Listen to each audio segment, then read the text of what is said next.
with all the martial arts skills that you're learning, there's only one thing that's really important, and it's speed. The only real important thing is to stop the attack from hitting you. And one of the tools we have is called flow drills. These drills teach you how to go fast, to react so fast that you're reacting almost automatically without any thought. And that's what you want to do. These drills you can train easily without really inflicting any pain on your partner or your training partner or anybody you're working with. Plus it gives you a chance to rehearse the technique. And the first one that Mike and I will practice, you can stick that in your belt, we will use the sticks eventually, is a 3-point drill.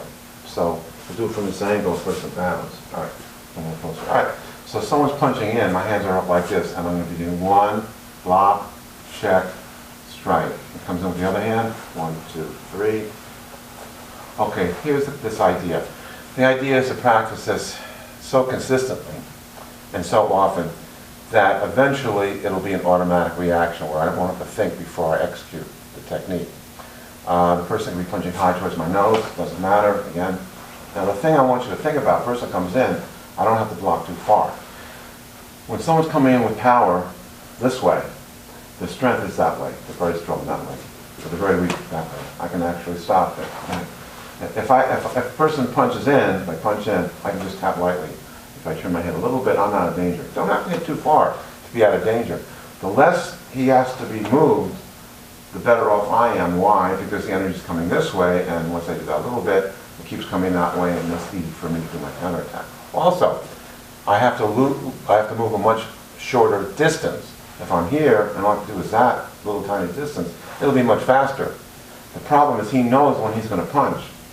Usually he's going to punch before I know I'm about to get punched, so my hands are up like this. If I just have to move that distance, I can intercept the punch before it hits me. If I have to move a big distance like this, punch in, like this, bang, it takes too long. So that's why I advise that your fighting position and my fighting position is this. And then all I have to do is that. That's all I have to move, not far. A person comes in, bang, I'm safe. Just like that, I'm out of danger. I don't want to be hitting hard. The problem with hitting hard is that your first reaction is going to be to do this, bang. What happens if I do that? That hand's coming out. I'm going to have a knuckle sandwich. I want to be hitting very lightly so he doesn't even know he's been blocked, and by the time he realizes it, I can come with my back fist or I can come in with the head and be a block. Okay? So that's the beginning of the flow. So we practice this over and over again. I'll show you how it works. So it comes in, I go 1, 2, 3. Notice I keep everything in. Comes in with the other hand. Now notice I'm keeping everything in here. I'm not coming up here. I'm right here the whole time. It comes in. 1, 2, 3.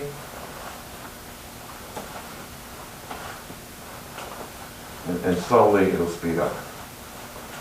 But the big thing to remember is number 1, I want to keep everything in here. I'm just protecting here, right in here. Don't have to be way out here doing anything fancy. Very easy. Come in. 1, block, check, strike. Then it comes in, keeping everything in here. You notice he's not punching anywhere near my middle. If he punches in my middle, actually, it's even easier. If he punches in the middle, which is where he wants to hit, all right, it's actually easier because my hands are there anyway. If he comes out from the side, I have to move further. So the more realistic punch is the easier one to block. Block, just like, I shouldn't even be able to hear it. It should be so slight I can hardly hear it. I block, check, and strike. Now the other cool thing is, there's no one-arm bandits out there. No one's going to punch you just once. Unless he only has one arm, and that person probably is not going to try to punch you, I don't think. Unless he's crazy. Okay, so I'm like this, but this I'm thinking as being either a strike or another block. So I'm expecting the second hand to come in, I got him. So I'm here, I think more than 1, 2. See, I'm right here, I can do it. And the power of the second punch gives impetus and power to my second strike. So that's the easiest one, the way you practice with kids. I'd say ages 7 and older can do it. There's no real contact involved except with the block. And it's the repetition over and over and the technique, making sure your movement is correct, that makes it so powerful. The fact you can do it over and over and over means sooner or later your brain will be taken out of it. You know when you touch a hot oven, you flip, your brain's not even involved. What happens is it's autonomic, so it goes right from the burn right to your hand, right? Flicking back. Your brain is not, it circumvents the brain as part of the response, so it's so fast. That's what you want. It's got to be really automatic. And the only way you get that is by repetition. So start slowly, go faster and faster. So you can start this way, just like that, just doing one at a time. Then you say, okay, 2 punch, 1, 2, 3. You can start with the other hand, whatever you want to do over and over again. This is something you can practice. It'll be well worth your while. It's kind of fun. And it's an excellent way of practicing your speed. As I said, speed is really the most important part of defending yourself. It's got to be fast. Thank you. Good job.